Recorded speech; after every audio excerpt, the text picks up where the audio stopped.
you create the third box outside of your local area network, and it's in own LAN. Okay? So when we create that, this box is known as DMZ. DMZ is demilitarized zone. People can hack this box. I'm not saying they cannot hack. They can come. But they cannot go beyond this.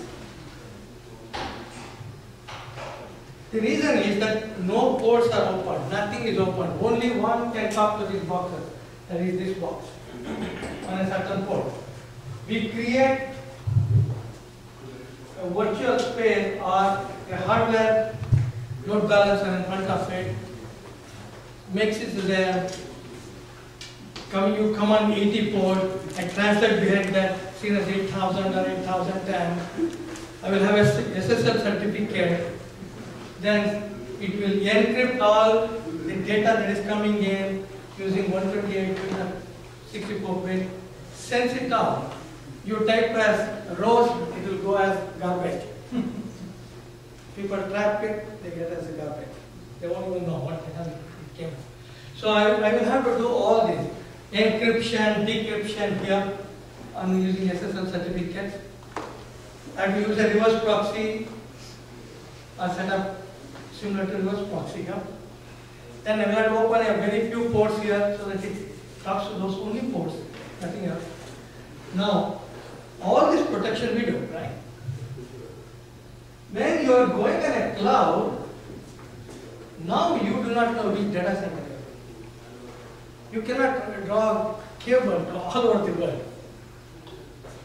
So the first thing challenge comes in the cloud is, for whoever presenting is, that the network of machines, the SAN, hardware, has to be tied within the network, their network, securely, so that one port of entry and one port of exit happens like your DMZ.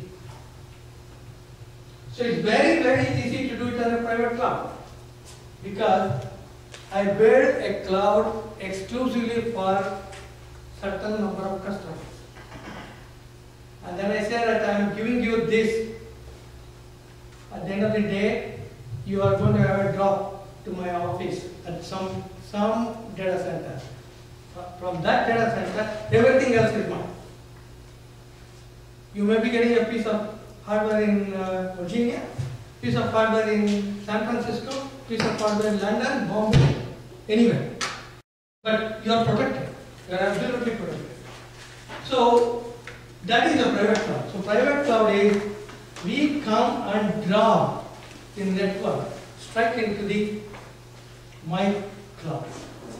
My cloud is really a cloud. We won't tell you. We will never tell you what SAN I use. Yes, we are not obligated. Like electricity board never tells you from where they get it.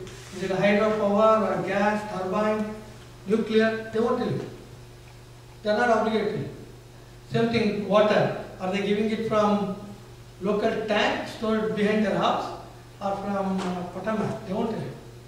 Similarly, I am not going to tell you. I'm not obligated to you. And all that I say is a metered service, right? So I build a cloud and I connect you. When it's a public cloud, you are on internet. You are coming over the internet. Then starts all these controls, like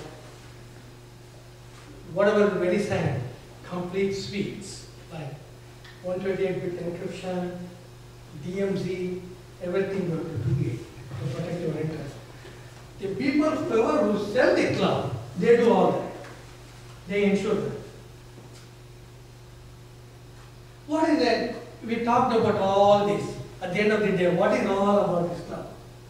It's an abstraction to hide all the complexity of architecture. Nothing is visible to you. You do not know the hardware. You do not know, I can run Windows for you, I can run Linux for you, I can run Solaris for you, I can run Linux for you.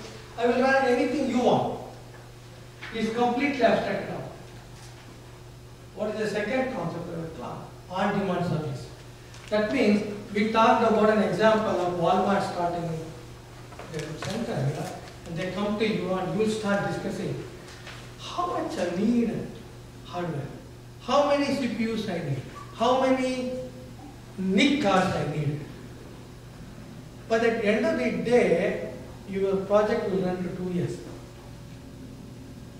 Either he has to stop selling or he has to do something else in between. Right? So the cloud advantage is I need it now. That's the fundamental philosophy of the cloud. I'm not going to wait. When you bought the house, you are not waiting for Dominion, Virginia to come and start laying cable in front of your house. You come, you occupy. Same thing, you bought the service, you get it. Broad network access. That means I'm going to provide you unlimited network capability. Seamless. You are not coming and asking me, you are using it, I'm billing you. The third thing is resource pooling. We talked about all this virtualization. I'm taking this hardware, I optimize it in such a way that you get the best result. Your performance is good. Your throughput is excellent. You get what you want. But how am I using it is not your possession. So what I do is when somebody spikes up, I should seamlessly their process to some other machine. Or if I've done a micro partitioning, I'll give 2 more CPUs at that flight. I keep watching it. It's all so much automated. The moment it hits the 80% CPU, we'll add 1 more CPU to that. Add 90%, we'll add another CPU. It's pulling it from the pool, pushing it back into the pool.